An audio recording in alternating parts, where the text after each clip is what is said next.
weight loss surgery there are 5 different weight loss operations right now that are popular in the United States. The standard gastric bypass, we call it standard because it is the one that has been used for a long time. It was first described in 1967 and has been used for a long time. Then the Fobi pouch, which is a modification of the gastric bypass. Recently, we do a procedure called the banding procedure, like the lap band and the realized band.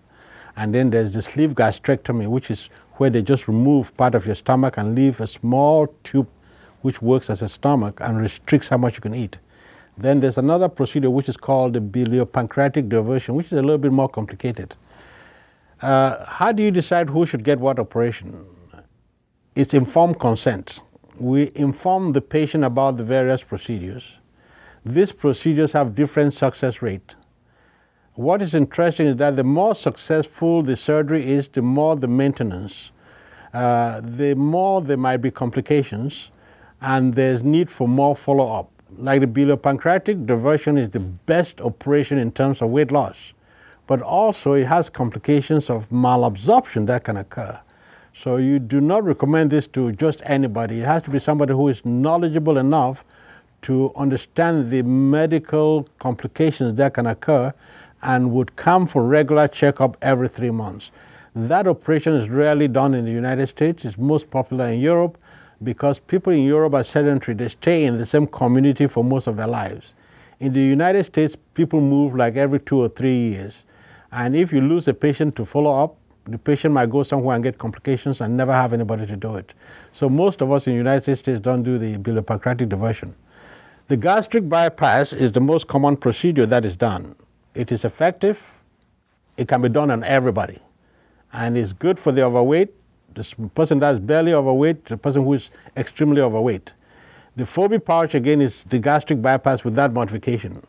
And it's good for everybody. So it is good for the person that is barely qualifying for surgery and the real big person and the man and the woman. Then you have like the lap band. The lap band is the simplest, safest procedure. But that procedure works good only for people who are barely overweight. Those are people with a low BMI, with BMI of 35 to about 45. Because the weight loss with the lap band is not as good as with the gastric bypass. So if you have somebody who is about 200 to 250 pounds, the lap band is a good operation. Because if they lose 60 to 70 pounds, they do well. But if you take somebody who is 300 pounds and above and give them the lap band and they lose only 60 pounds, they're still overweight. So generally, the bigger the person is, the more complicated procedure you want to give them. And the less overweight the person is, the less complicated procedure. It also depends on the wishes of the patients. After I've described the procedure, the outcome, and the complications, the patient will make a choice as to what they want. They are the ones that have to live with the surgery. It is very important to understand that surgery is not a cure. Surgery is a tool we give the patient to use. Any of these operations can be very successful or can fail, depending on how the patient does use it. There are some tools which are more efficient than others. But again, ultimately, it is the patient, how they use that tool, that determines how effective that procedure is. So in this operation, when we see people, we recommend that they have the procedure that has the highest success rate, which is either the Fobi pouch or the gastric bypass. But if a patient is knowledgeable enough, can follow the instructions, can come back for regular follow-up, and is not severely overweight, that means they are less than 250 pounds, then we'll recommend the lap band for them. And these patients will do well with the lap band.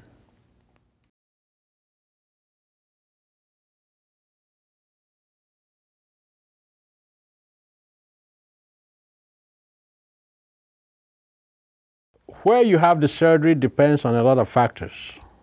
The lap band is a simple procedure that can be done in a surgery center. It's a day surgery that can be done. The gastric bypass, the sleeve gastrectomy, the biliopancreatic bypass, I recommend that they be done at a hospital. Overall, I think it is better to do surgeries at a hospital than at a surgery center because of the backup. At the time of surgery, anything can happen. It is nice to do it in a hospital where you have the experts, the lung specialists, the pulmonary specialists available in case there are complications that can occur. Weight loss surgery is major surgery. The lap band might be a simple operation, but complications can occur. Well, you've heard the stories about surgery centers. When there's a complication, you have to call an ambulance, load up the patient, and move them to a hospital. That time difference can be the difference between life and death. So I'm not against surgery centers, but I'm just saying if I had my choice, I will have these operations at a hospital than a surgery center.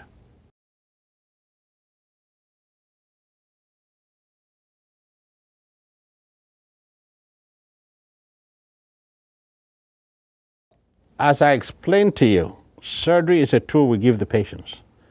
And when I talk to patients in layman's term, I let them know that what we do in surgery is like taking a car that has a 25-gallon tank capacity, cutting that tank and leaving only 1 gallon available for you to put gas. So when you go to the gas station, you can only put in a gallon of gas. Well, that limits, first, how far you're going to travel. So mentally, you know you're not going to plan a trip to Vegas when you have just a gallon of gas. Number two, you can only go so much and then that gas runs out. Number three, if you try to put in 2 gallons of gas, the rest of it is going to spill over. So with weight loss surgery, limiting the size of the stomach limits how much the patient can eat, limits how much the patient is going to acquire to eat. See, when you go to a McDonald's and you've had the Fobi pouch, you're not going to go for a big meal or a double Mac because you know you can't eat it. Psychologically, you tune to go for a simple hamburger, and that limits how much you can eat. Now, those restrictions exist, and if the patient follows those directions, they will do well. But a patient who is very smart can beat that operation. They can do what you will do when you have just a gallon of gas. A patient that you've taken the tank and reduced it to a 1-gallon tank can get up the map and map out where there's a gas station every 7 miles, and they can stop every 7 miles and fill up that tank, and they can go from here to New York. The same thing happens with this surgery. You've limited the size of the pouch. If the patient wants to beat it, they can eat a small meal every 20 minutes, and by the end of the day, they would have eaten exactly the same quantity as you and I who did not have surgery. And patients do this. We call them grazing. Grazing means the patient just eats all the time. See, they start breakfast from 8 o'clock and finish at 11:30, and they start lunch from 12 and finish at 5, start dinner from 6 and finish at 10. So they beat the surgery because the main purpose of the surgery is to reduce the quantity you take in. And so patients can find a way to beat that routine. That is why support groups are very important. We have nutritionists and psychotherapists as part of our team. And when these patients come, we talk to them about eating, sitting down and spending 20 to 25 minutes with a meal and eating only 3 times a day, to avoid snacks, and between meals to only drink water or non-caloric drinks. That is what makes the surgery effective. It's a tool that has to be used appropriately.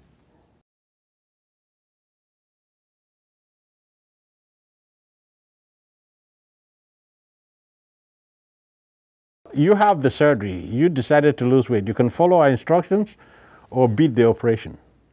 So we tell them to make sure you don't gain weight, sit down for a meal for at least 25 minutes. You cannot eat on the run. Allocate 25 minutes for your breakfast, 25 minutes for your lunch, and 25 minutes for dinner. Eat at least 3 meals a day, and don't eat between meals. We do not tell you what type of food to eat. That's what differentiates surgery from diets. Diets tell you not to eat this, not to eat this, not to eat this. Calories don't matter what it is. Calories are calories. It's like $1 can come in 1 bill, 10-cent pieces, or 4 quarters, or 100 pennies. It's still $1. So the way we tell the patients is the quantity you eat. So you can have a cheesecake if you want to, but you can only eat a small quantity. You can eat steak if you want to, but you can only eat a small quantity.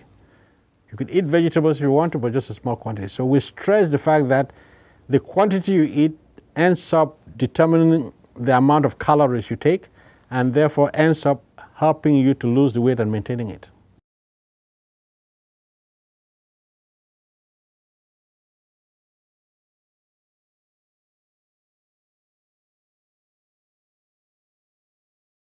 The name Surgeons to the Stars is just because I happen to be in Los Angeles, And I happened to have a lot of celebrities who had a weight problem that ended up coming to me at the time when I was there. And they're happy with my results. Some of them had me on their television show, like Roseanne and a few others. And it gives you a sense of satisfaction. That is probably why I got a lot of publicity, because, you know, you get on the plane and Discovery Channel comes on and there you are talking about weight loss surgery. So it makes you feel good. But I don't think that gives me as much satisfaction as seeing a young man who was about 700 pounds, who did not have a life, who thought they were dying, and was on Medicare where they were receiving like $400 a month. And I've gotten that patient now to 220 pounds. The patient now is gainfully employed, pays more taxes now from their income than they were getting from Social Security. That gives me a satisfaction of contributing to the welfare of human beings. And that's what motivates me in this field of bariatric surgery.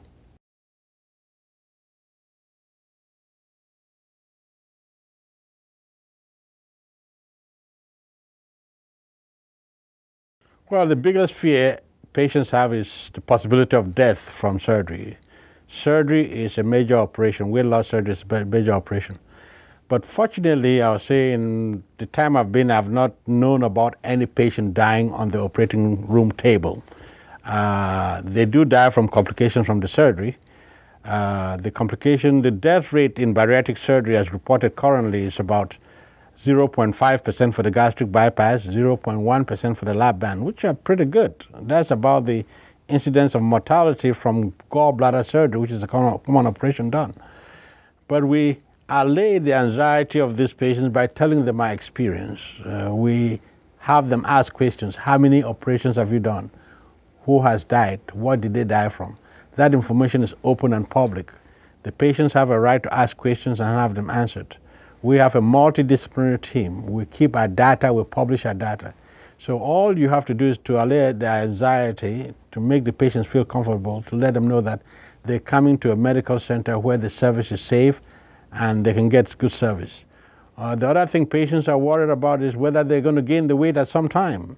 That is why we give them a good informed consent. From the time the patient comes in till the time they have surgery, they will be seeing a total of 5 different consultants. Each of these consultants acts as an information source. The material is repeated by the pulmonary specialist, by the nutritionist, by the psychotherapist, by the cardiologist, by the patient counselor, and by the surgeon. So that by the time you go through all these consultants, the patient has a fairly good idea as to what to expect, and then the anxiety is calmed. On the other hand, we have a nice website where the surgery is discussed. We have patient testimonials on those websites. We give them pamphlets. We have video clips of the operation, which we make available to the patients on request. And we have what is called support group meetings. At these meetings, patients have a chance to come and meet patients who had surgery. So if you're worrying how this surgery is going to turn out 10 years from today, come to the support group meeting, you see somebody who had surgery 20 years ago. Then you know, oh, I can survive for 20 years with this surgery. Somebody who had surgery last week and is walking around, oh, it's not as painful.